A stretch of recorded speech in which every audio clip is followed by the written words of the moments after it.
ഷെയർബാൻ question വെച്ചേ.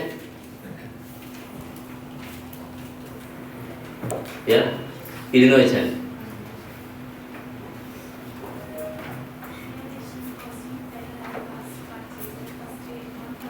ഒരു minute, ഒരു കാര്യം ചെയ്തോട്ടെ. എന്താ ലാസ്റ്റ് പറഞ്ഞുള്ളത് അവിടെ ചെയ്യാൻ പറയും? Computation of machine hour rate for new machine. അപ്പോൾ ശ്രദ്ധിക്കും, ഞാൻ ഇക്വേഷൻ എഴുതട്ടെ, ഇവിടെ തന്നെ ചെയ്തുതരാം. സിമ്പിൾ സാധനം. എന്താ ഇപ്പോൾ കാൽക്കുലേറ്റ് ചെയ്യുന്നത്? മിഷൻ ഹവർ റേറ്റ് കാണാൻ എന്താ? Machine hour rate is equal to പറയും ടോട്ടൽ ഫാക്ടറി ഓവർ ഹെഡ് അല്ലെങ്കിൽ കോസ്റ്റ് ഡിവൈഡഡ് ബൈ ഏതാണ്? Machine hours. എഫക്റ്റീവ് എന്ന് പറയുമ്പോൾ ചിലപ്പോൾ അൺപ്രൊഡക്റ്റീവ് ആയിട്ടുള്ള മിഷൻ ഹവേഴ്സ് ഉണ്ടാവും, അത് എന്ത് ചെയ്യണം? കുറയ്ക്കണം. അതിന് വേണ്ടിയിട്ടാണ്. ഓക്കെ അല്ലേ? Yes, clear. സിനിമ കണ്ടിട്ട് ചിലപ്പോൾ എന്ത് ചെയ്തിട്ടുണ്ടാവും? മിഷൻ ഇങ്ങനെ റൺ ചെയ്തിട്ടുണ്ടാവും. ഇതിലുണ്ടാവില്ല, വേറെ ഇതിലൊക്കെ ഉണ്ടാവുമല്ലോ. മിഷൻ അപ്പുറത്ത് എന്ത് ചെയ്യുന്നു? പോകുന്നു. ഓക്കെ അല്ലേ? പക്ഷെ പണിയൊന്നും നടക്കുക, അപ്പുറത്തിരുന്ന് എന്ത് ചെയ്യുന്നു? സിനിമ കാണും. അങ്ങനെയാണെങ്കിൽ ഇതല്ലേ സംഭവം? അപ്പോൾ ഇവിടെ നമുക്ക് എന്ത് കാണണം? വർക്കിംഗ് നോട്ട് നമ്പർ 1 എന്ത് കാണാനാണ്? കമ്പ്യൂട്ടേഷൻ ഓഫ് പറയും മക്കളെ machine factory overhead. Sorry, main equation എഴുതിയില്ല, എന്നൊരു പർട്ടിക്കുലർ എമൗണ്ട് എത്ര ഉള്ളൂ. ഫസ്റ്റ് വൺ വായിക്കും, കുട്ടി വായിക്കും. അതിന് മുന്നേ മെഷീൻ കോസ്റ്റിംഗ് എത്രയുണ്ട്? 10 ലക്ഷം അല്ലേ? ഓക്കെ. അതിന്റെ എക്സ്പെക്റ്റഡ് ലൈഫ് എത്രയാ? 10 years. എല്ലാവർക്കും കൂടെ പറയുന്നില്ല. At the end of the period ഇതിന് സ്ക്രാപ്പ് വാല്യൂ ഉണ്ട് എത്രയാ? 10,000. പിന്നെ total cost of all mission including ഏതാണ്? ന്യൂ വൺ വാസ് എത്രയാണ്? 90 lakh. The other information is given below. അപ്പൊ എന്താ ഉദ്ദേശിച്ചത്? മുകളിൽ 10 ലക്ഷത്തിന്റെ മിഷൻ. ഇപ്പൊ നമ്മൾ ഏത് മിഷനെ കുറിച്ചാണ് ഡിസ്കസ് ചെയ്യേണ്ടത്? 10 ലക്ഷത്തിന്റെ അല്ലേ? കാരണം എന്തിന്റെ മിഷൻ ഹവർ റേറ്റ് ആണ് കാണാൻ പറഞ്ഞുള്ളത്?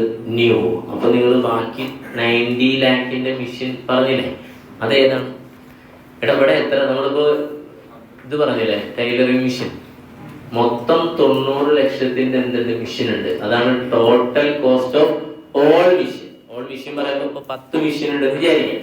10 കൂടെ എത്ര ഉള്ളത്? 90 ആണ്. നമ്മുടെ മിഷൻ എത്രയായിരിക്കും? 10 ലക്ഷം.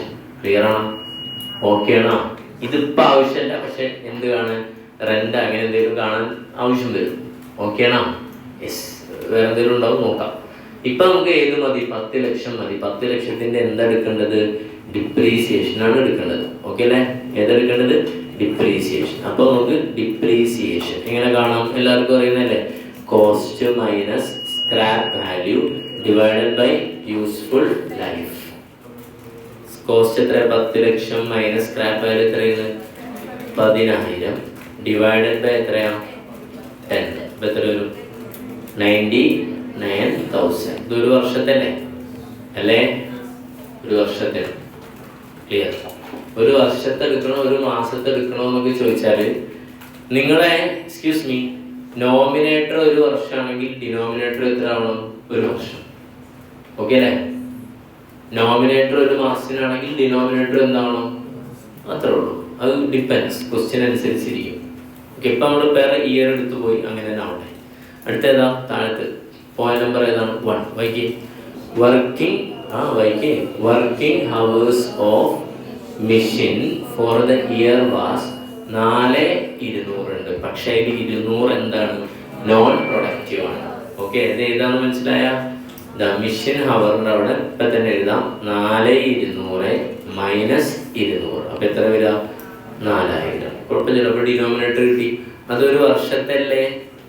For the year. ഓക്കെ ആണോ?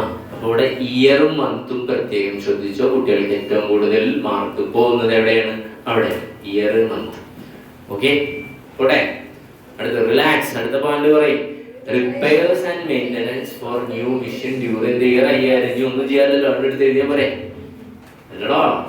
ഓക്കെ. നമ്മളോട് ആ ന്യൂ മിഷന്റെ മാത്രമേ പറഞ്ഞിട്ടുള്ളൂ. ഓക്കെ. ഇങ്ങനെ ഒരു മിഷന്റെ മാത്രം സ്പെസിഫിക്കലി നമ്മൾ കാണുമ്പോൾ അതിന് നമ്മൾ പറയുന്നതാണ് ഡയറക്റ്റ് മിഷൻ ഹവർ എന്ന് പറയുന്നത്. ഓക്കെ അല്ലേ? ഏതാ? Direct machine hour. ഒരു മിഷന്റെ എന്ന് പറഞ്ഞാൽ മിഷനുമായി ഡയറക്റ്റ് ഇൻവോൾവ്മെന്റ് ഉള്ള കോസ്റ്റ് മാത്രം എടുത്ത് പറയുന്നതാണ് ഇത് ഡയറക്റ്റ്. അല്ലാതെ ഒന്നുകൂടെ ഇലാബറേറ്റ് ചെയ്ത് പറയുമ്പോൾ അടുത്തൊരു സാധനം ഏതാണ്? Comprehensive mission hour.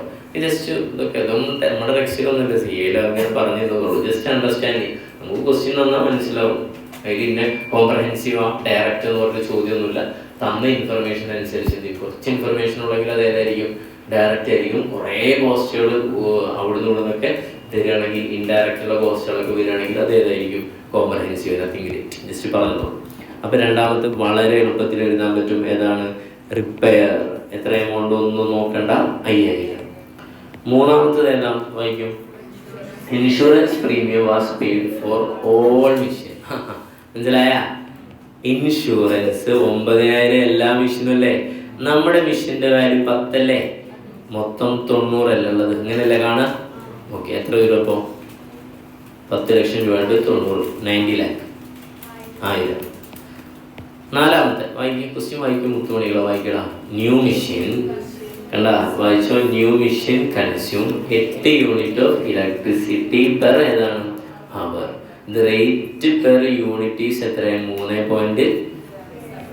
മക്കളെ കറണ്ട് ബില്ല് വന്നു. എത്രയാണ് കറണ്ട് ബില്ല് വരാം?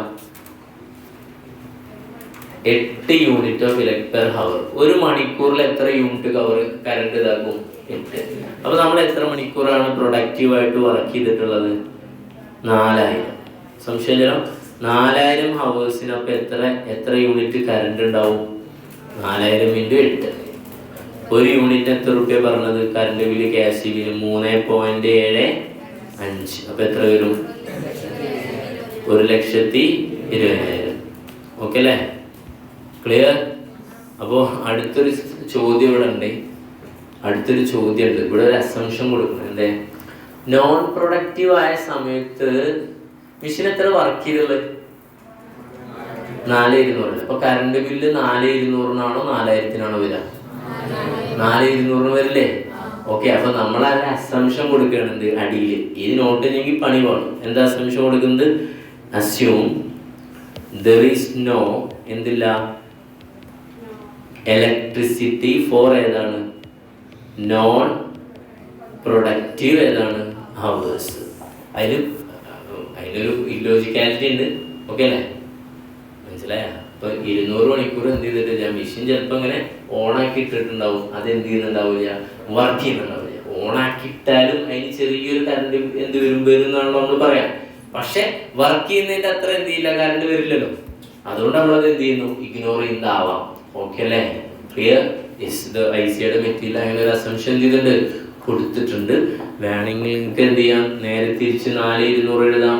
എന്നിട്ട് എഴുതാം എന്താണ്, അസ്യൂം എന്താണ്, ഇലക്ട്രിസിറ്റി ഓൾസോ അപ്ലിക്കബിൾ ടു ഏതാണ് നോൺ പ്രൊഡക്റ്റീവ് ഹവേഴ്സ്. കുഴപ്പമില്ല, ഇതിലൊന്നും നിങ്ങൾ എന്ത് ചെയ്യില്ല, മാർക്ക് കുഴപ്പമില്ല. പക്ഷെ assumption not should be there. Okay അല്ലേ? എത്ര വരും അപ്പോൾ? എഴുതിയല്ലേ? അടുത്ത 5ാമത്തെ ഐറ്റം പറയും, വായിക്കും. New mission occupied 1/10 of the area of the department. Rent of the department. മൊത്തം റെന്റില്ലേ മക്കളെ? റെന്റ് മൊത്തം എത്ര ഉള്ളത്? 2,400 അല്ലേ? ഇത് എത്ര മിഷൻ ഉള്ളതാണ്? 10 മിഷൻ അല്ലേ? ഓക്കെ, 10 മിഷൻ എന്ന് പറഞ്ഞില്ലല്ലോ. ഇല്ലല്ലോ, മിഷൻ 10 എന്ന് പറഞ്ഞില്ല. അത് നമ്മുടെ എക്സാമ്പിൾ ഇട്ടാ. ഈ മിഷനില്ലേ, ഈ നമ്മുടെ 10 ലക്ഷം രൂപയുടെ അതിരിക്കുന്ന സ്ഥലം എന്ന് പറഞ്ഞാൽ മൊത്തം 1000 സ്ക്വയർ ഫീറ്റ് ആണെങ്കിൽ അവിടെ 100 സ്ക്വയർ ഫീറ്റിലാണ് ഇതിരിക്കുന്നത്. മനസ്സിലായ? 1000 സ്ക്വയർ ഫീറ്റിലാണെങ്കിൽ എത്ര സ്ക്വയർ ഫീറ്റിലിരിക്കുന്നത്? 100. അപ്പോൾ 1/10 എന്നല്ലേ പറയാ? അല്ലടാ, 100 ഡിവൈഡഡ് ബൈ 1000 അതന്നല്ലേ 1/10. അപ്പോ 1/10. ഇതിലൊരു തെറ്റ് വരും. എന്താ? 2,400 ഒരു മാസത്തിനാണ്. ഇത് മാത്രം ചെയ്താൽ മാർക്ക് പോകും. അപ്പൊ എത്ര മൾട്ടിപ്ലൈ ചെയ്യണം? 12 കൊണ്ട് മൾട്ടിപ്ലൈ ചെയ്യണം. എത്ര വരും? എത്ര? 80. ഓക്കെ, അടുത്തത് ഏതാ? കഴിഞ്ഞു. ഏതാ? ഡിപ്രീസിയേഷൻ ഈസ് ചാർജ് ഏതാണ്? ഇതൊക്കെ കൂടെ ടോട്ടൽ ചെയ്താൽ എത്ര വരും പറയും? 2,880,000. 2,27,880. മുകളിൽ കൊണ്ടിട്ട് ഇടാം. 2,27,880. അപ്പൊ എത്ര വരും? 56.8 97 പെർ മിഷൻ അവർ. ഓക്കെ അല്ലേ? സിമ്പിൾ അല്ലേ? അല്ലേ? എക്സാമിന് കുറച്ചേറെ ക്വസ്റ്റ്യൻസ് ഉള്ള സാധനമാണ് ഇത്.